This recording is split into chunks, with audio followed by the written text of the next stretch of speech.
Bonne arrivée mon amour. Waouh, Roger, tu as vraiment préparé tout ça pour moi? Rien n'est jamais excessif quand il s'agit de la femme que je veux à mes côtés pour la vie. Merci, je dois avouer que je suis un peu émue, presque tremblante. Je vais être direct, Chidima.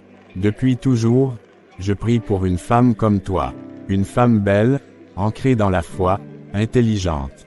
J'ai demandé à Dieu, et j'ai la conviction que c'est toi.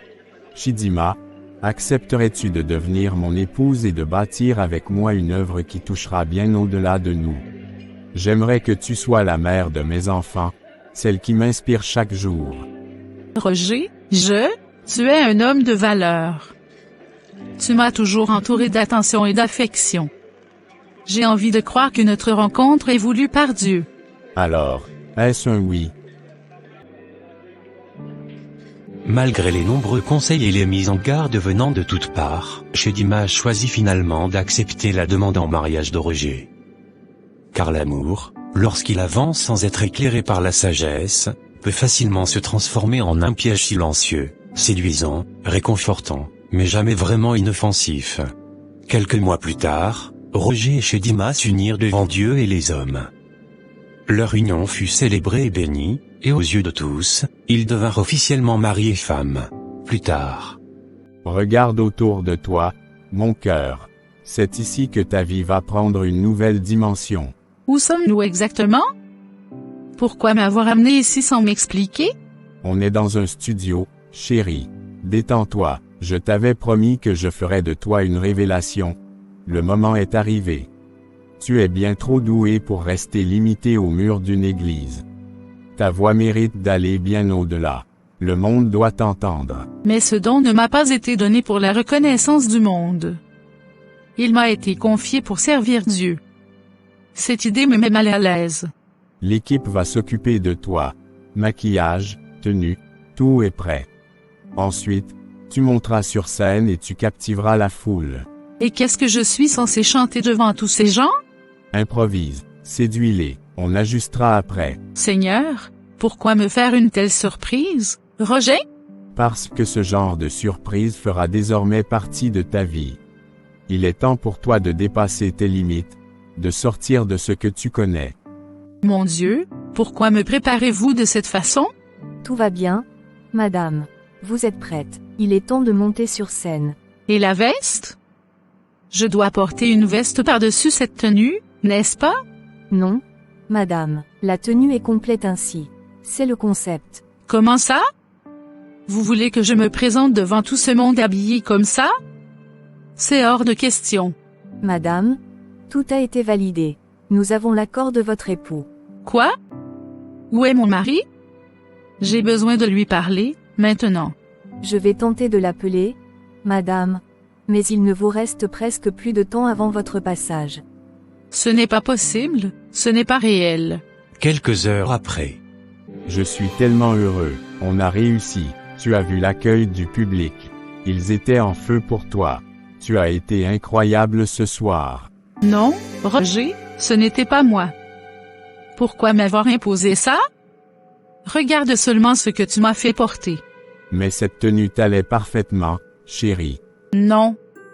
Je ne remettrai plus jamais ça. Ce n'est pas quelque chose qui honore Dieu. Allons, Chidima, tu n'as rien fait de mal. Tu as déjà glorifié Dieu, et tu peux continuer, mais d'une façon plus intelligente. Maintenant, il faut passer à l'étape suivante. Retravailler les paroles de tes prochaines chansons. On gardera le nom de Dieu, bien sûr, mais on les présentera autrement. On parlera d'amour, de réussite, de la vie moderne. Les jeunes vont accrocher. Donc, malgré tout ce que je viens de dire, tu persistes avec ce projet bancal? Je ne modifierai ni les thèmes de mes chansons actuelles, ni ceux de celles que j'écrirai demain. Tu réagis sous le coup de la fatigue et de l'émotion. Rentrons à la maison, on en discutera calmement demain. Le lendemain. Tu peux parler un peu moins fort. J'étais au téléphone avec un producteur très influent. Oh, excuse-moi, je ne savais pas. Je chantonnais simplement un cantique. Justement, il faudrait que tu évites ce genre de chant. Ça s'entend dans ta voix, dans ta façon de chanter, et ça ne correspond pas à l'image qu'on veut construire maintenant. Donc je n'ai même plus le droit d'adorer Dieu librement? Tu veux aussi m'en empêcher? Doucement, mon cœur, ce n'est pas un affrontement. Tout ce que je fais, c'est pour ton bien. Je veux seulement te voir heureuse. Bonjour, ma fille Chidima. Bonjour, maman. Au moins aujourd'hui, tu as pris mon appel. Dis-moi, qu'est-ce que je t'ai fait pour que tu t'éloignes ainsi de moi? Depuis ton mariage, j'ai l'impression que tu m'as oublié. Même si tu ne peux pas venir me voir, un simple appel de temps en temps me ferait du bien. Ce n'est pas comme ça, maman. Tu ne m'as rien fait, je t'assure. Alors explique-moi, est-ce que ton mari t'empêche de m'appeler? Non, maman, pas du tout. Ne t'inquiète pas, je t'en prie. Je viendrai te voir très bientôt, si Dieu le permet. D'accord. J'espère en tout cas que ton mari se porte bien. Oui, maman. Quelques instants après. Tu as encore repris ton téléphone aujourd'hui sans me demander qui était à l'autre bout du fil. C'était maman. Encore ta mère, qu'est-ce qu'elle te veut cette fois? Elle aimerait que je vienne lui rendre visite. Je lui ai promis de passer ce week-end. Vous vous êtes déjà vu à l'église il y a 2 semaines, quand on est allé dans ton ancienne assemblée, non? Mais est-ce normal que ce soit uniquement à l'église que je puisse voir ma propre mère? Et puis, ça fait déjà un bon moment. Ce n'est pas un drame, chérie. La personne dont tu dois surtout t'habituer à être proche, c'est moi. Je dois être ton centre, ton repère. Je demande juste à aller voir ma maman ce week-end. Rien de plus. Non. Ce week-end, tu as une séance photo pour ton nouveau single. Et n'oublie pas, une artiste doit préserver son image. Roger, c'est ma mère. Tu ne peux pas toujours m'empêcher de la voir. Et moi, je suis ton mari. Ce que je décide passe avant tout. C'est clair. Mon Dieu, Roger devient de plus en plus inquiétant. Écoutez la façon dont il me parle. Il m'a même retiré la liberté d'utiliser mon téléphone. Je ne peux plus communiquer normalement avec mes proches. Sortir de la maison est devenu une épreuve, uniquement avec le chauffeur, sous des règles strictes, et toujours avec un temps limité. Quand je vois la situation sous cet angle, je me dis, Dieu merci. Bonjour, Joyce. J'ai essayé de te joindre avant-hier. Que s'est-il passé? Parlons à voix basse, s'il te plaît. Mon chauffeur est juste là. Je préfère qu'il n'entende pas notre échange. Tu es donc surveillé maintenant. Non, enfin, ce n'est pas ce que je voulais dire. Je souhaite simplement préserver un peu d'intimité. Est-ce que tu vas bien? Tu ne sembles pas être toi-même. Tes yeux sont gonflés, et du bleu, là. Je suis juste épuisée. Beaucoup de travail, tu sais. Non, ce n'est pas seulement de la fatigue. Chedima, regarde-moi et dis-moi la vérité. Est-ce que Roger va vraiment bien avec toi? C'est mon mari, Joyce. Il fait de son mieux. Et toi, est-ce que tu fais de ton mieux pour vivre? Ou simplement pour tenir le coup? Tout va bien, Joyce. S'il te plaît, ne t'inquiète pas pour moi. Chérie, devine qui j'ai croisé au marché aujourd'hui. Qui ça? Chedima. Vraiment, merci, mon Dieu, j'espère qu'elle va bien. Et son mari, Roger? Je ne sais pas. Je n'ai même pas demandé. Mais une chose est sûre, Chedima n'a pas l'air bien du tout. Qu'est-ce qui se passe? Elle semblait complètement épuisée. Ses yeux étaient cernés et il y avait des traces sur son visage, des bleus, je crois. Et son style vestimentaire, complètement changé. Elle portait une mini-jupe et un haut très révélateur, comme si elle ne se reconnaissait plus elle-même. Probablement ce que Roger préfère, à en juger par son style. Et pour son visage, c'est normal. Que veux-tu que je dise? Ce que j'ai vu est alarmant. Il faut absolument prier pour elle. Si ça continue comme ça, c'est un très mauvais signe. Bonsoir, Roger. Nous sommes rentrés.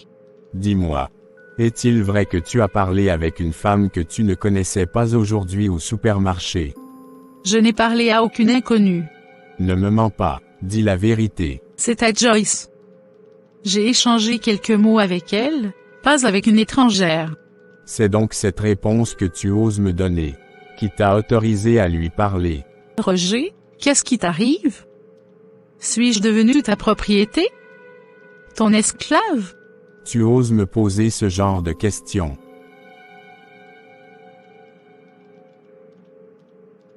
Plus tard.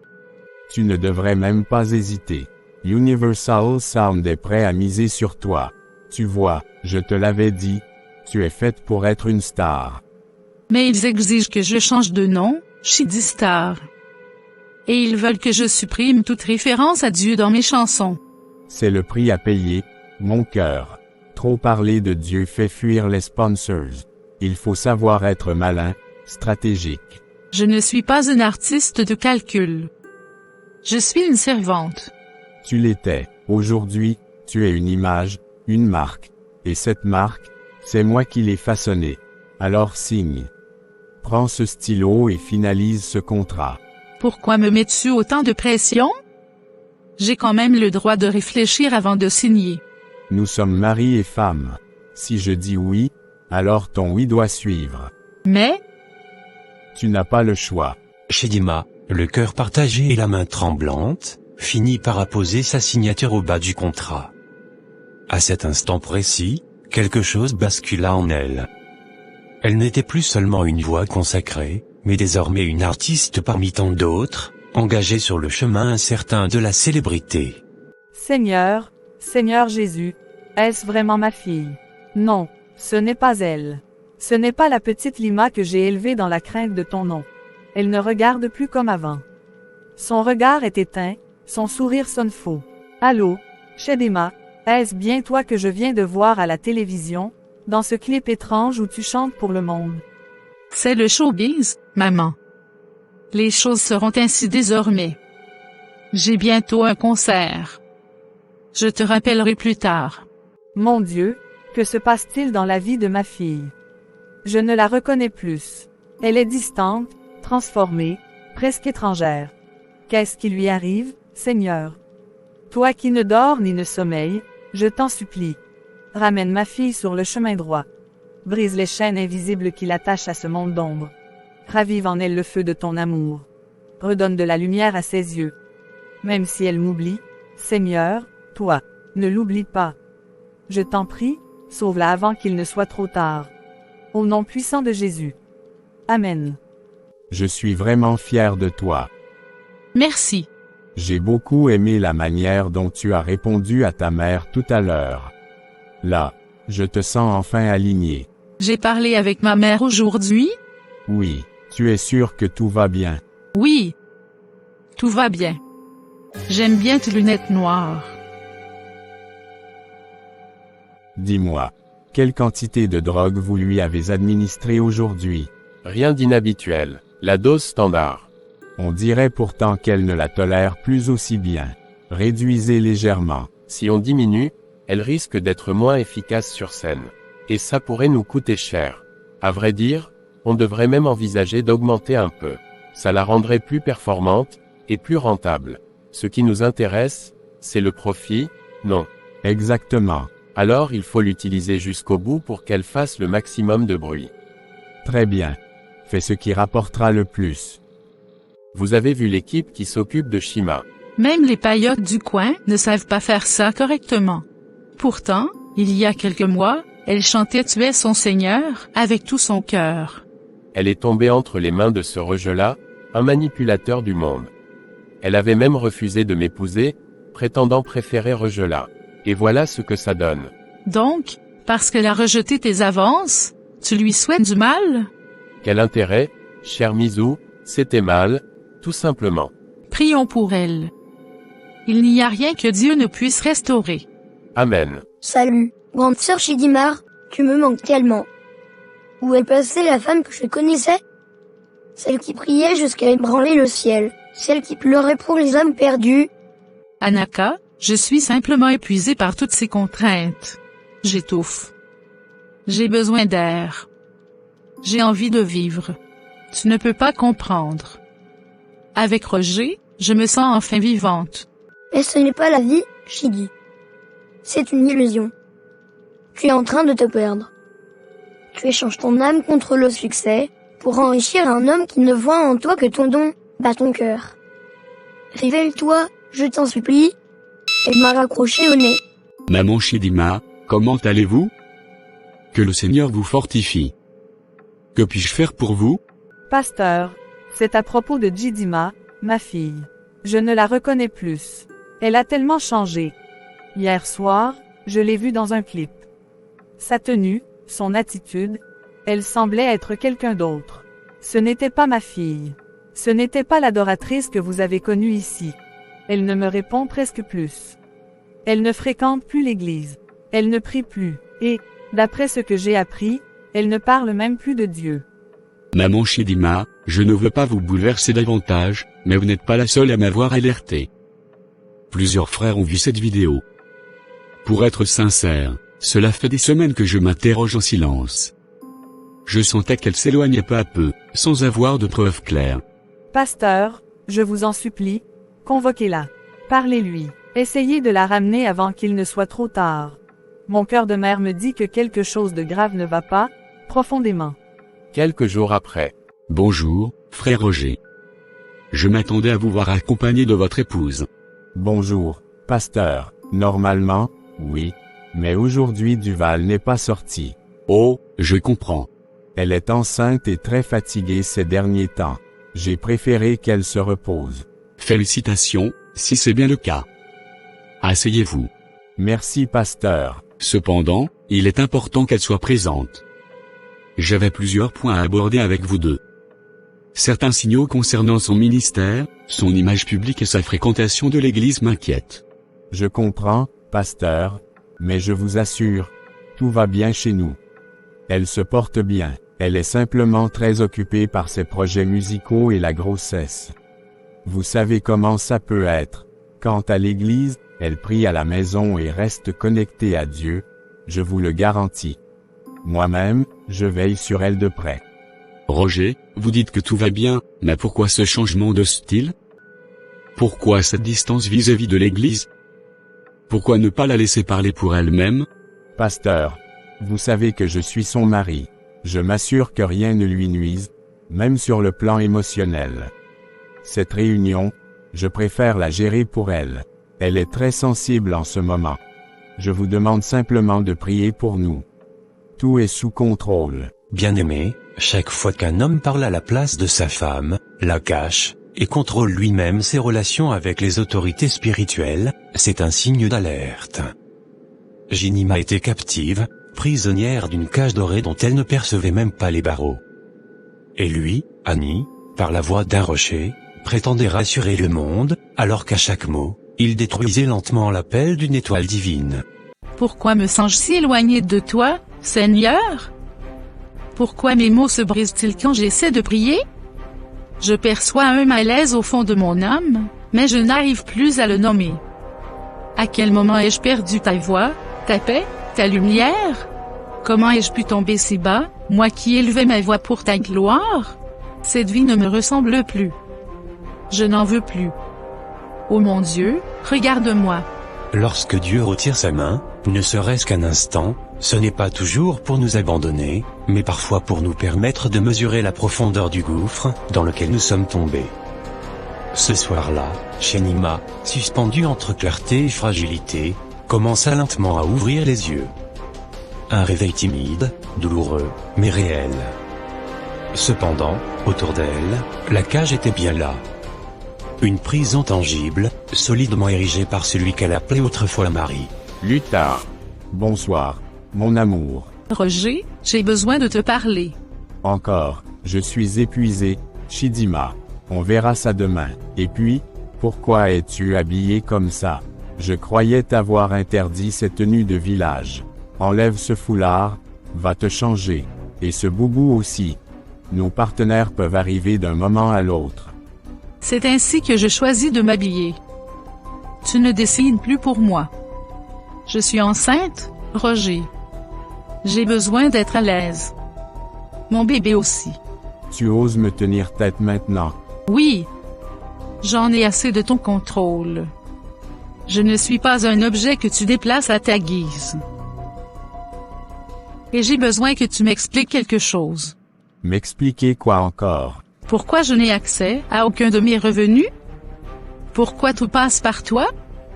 Je veux aider ma mère. Je veux aussi prendre soin de moi. Tu veux que je te rende des comptes? Oui. Et c'est mon droit. Tout ce que tu as, c'est grâce à moi. Sans moi, tu serais quoi? Tu vis comme une star grâce à moi. Non, Roger. C'est mon appel. C'est mon don. Ce n'est pas toi qui m'as donné cette voix. Et ce que tu appelles amour, ce n'en est pas. Roger, tu n'es qu'un escroc. Tais-toi, tu te prends pour une femme rebelle maintenant. Mon bébé, mon bébé? Mon Dieu, elle s'effondre. Quelques instants après. Bonjour, monsieur. J'ai reçu un appel anonyme m'ordonnant de venir d'urgence à l'hôpital. C'est pour cette raison que je suis ici. Êtes-vous la maman de Chidima? Oui, docteur. Que se passe-t-il? Je vous en prie. Mon Dieu. Parlez-moi, docteur. Madame, je suis profondément désolé. Votre fille a été admise pour une hémorragie utérine grave. Nos examens ont révélé une forte présence de sédatifs dans son sang. Elle était sous influence. Nous avons également constaté de nombreuses ecchymoses anciennes, signes de violence répétés. Elle a fait quoi? Elle a fait un arrêt. Malgré tous nos efforts, nous n'avons pas pu la réanimer. Le bébé n'a pas survécu non plus. Je suis vraiment désolé, madame. Votre fille est décédée, avec son enfant. Non, Seigneur, pas ma fille. Tu ne peux pas me l'arracher ainsi. Ce jour-là, le ciel s'est obscurci pour toute une famille. Le ministère d'une étoile s'est éteint dans un silence lourd et déchirant. La vérité, cependant, a commencé à percer. Après avoir abandonné sa femme, Chidima, devant le portail de l'hôpital, Roger s'était enfui, la laissant à terre. C'est un inconnu qui l'a aperçu et transporté à l'intérieur, lui prodiguant les premiers soins. Avant de rendre son dernier souffle, Chidima a réussi à transmettre les coordonnées de sa mère. L'église pleure aujourd'hui l'une des siennes. Sur les réseaux sociaux, les hommages affluent, bouleversants. Les cœurs sont brisés, les langues se délient, et face à l'émotion générale, la police n'a d'autre choix que d'ouvrir une enquête. Monsieur Roger n'était pas celui qu'il prétendait être. Aucune trace de ministère reconnu. Aucun diplôme. Aucune affiliation officielle. Rien. Comment est-ce possible? Oh, mon Dieu. Seulement un homme habile, masqué derrière des discours pieux et des promesses creuses. Un imposteur. Un manipulateur. Il avait usurpé une identité spirituelle pour mieux asseoir son pouvoir. Et dans l'ombre, il avait utilisé Chidima comme fondation de son empire personnel, bâti sur le mensonge, le contrôle et la peur. Il ne l'aimait pas. Il l'exploitait. Il avait étouffé sa voix, détourné son appel, brisé son âme, jusqu'à détruire son corps. Il a détruit ma fille. Seigneur, je t'en supplie, dis-moi pourquoi tu as permis cela. Je t'ai prié. Je t'ai fait confiance. Je savais que cet homme n'était pas de toi. Je l'ai senti dès le début. Sa voix tremblait entre douleur et incompréhension. Pourquoi n'as-tu pas agi? Pourquoi l'as-tu laissé entre ses mains? Le ciel resta silencieux. Mais ce silence n'était pas un abandon. C'était un temps de vérité. Car parfois, Dieu laisse l'homme aller jusqu'au bout de son mal, non pour l'approuver, mais pour le dévoiler. Et quand la lumière arrive, elle ne sauve pas seulement les victimes, elle expose les bourreaux. La mort de Chidima ne serait pas la fin de son témoignage. Elle deviendrait un cri. Un réveil. Un jugement. Et dans les décombres, une vérité s'imposait déjà, ce que Roger avait bâti dans l'ombre allait s'écrouler au grand jour. Quelques jours après. Bonjour monsieur. Vos papiers s'il vous plaît. Roger Abdul. Oui, c'est moi. Vous êtes placé en état d'arrestation. Ne faites aucun geste brusque. Lâchez-moi, vous n'avez rien contre moi. Aucune preuve. Épargnez-nous ce discours. Je suis un serviteur de Dieu. Un serviteur? Vous avez trompé, manipulé, exploité. des vies ont été brisées, et du sang pèse sur vos mains. Le temps des mensonges est terminé. Vous devriez vous taire. C'est désormais à vous de garder le silence. Roger Abdul, plus connu sous le nom de l'évangéliste, a été extradé ce matin vers son pays d'origine. Il est poursuivi pour violences conjugales répétées, abus de faiblesse, escroquerie aggravée et homicide involontaire sur sa femme, la célèbre chanteuse chrétienne Chidima. Les autorités disposent de preuves accablantes, témoignages de proches, vidéos attestant de maltraitance et transferts financiers suspects. Face à ces éléments, Roger Abdul risque désormais une peine de prison à vie. Roger croyait pouvoir échapper à la justice.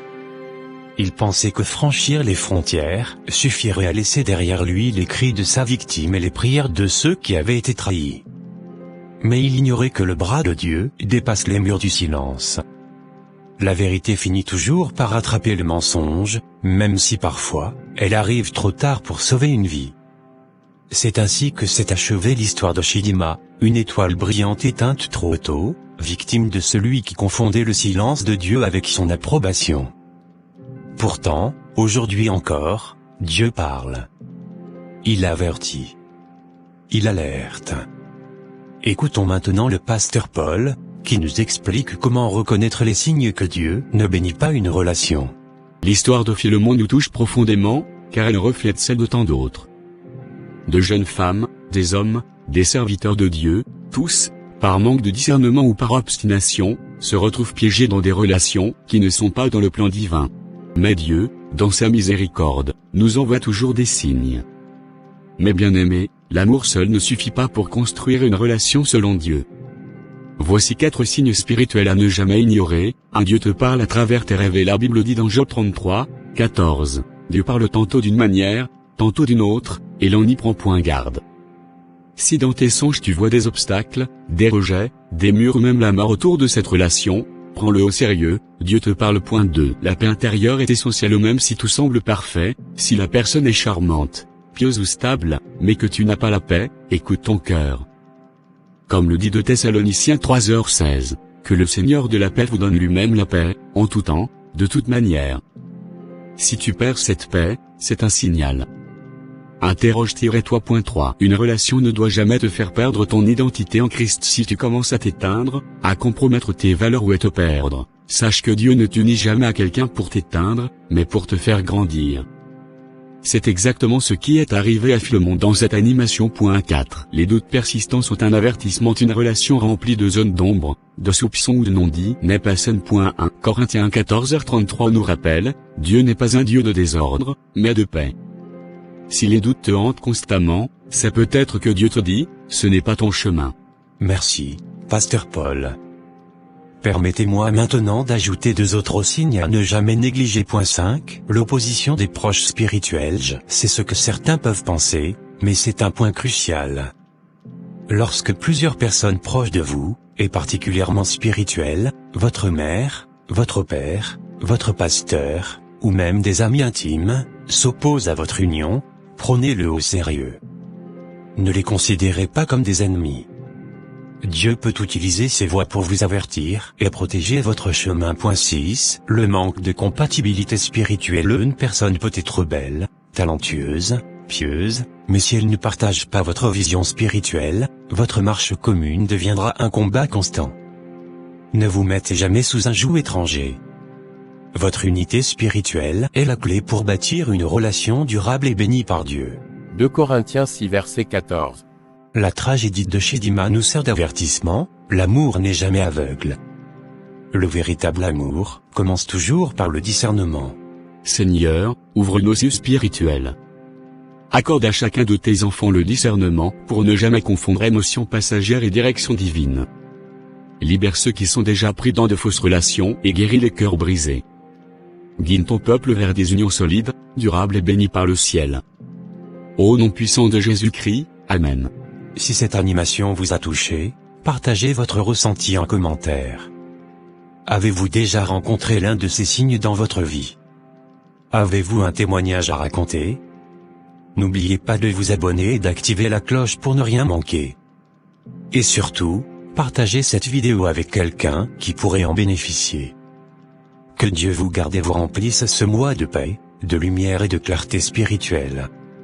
À très bientôt, prenez soin de vous.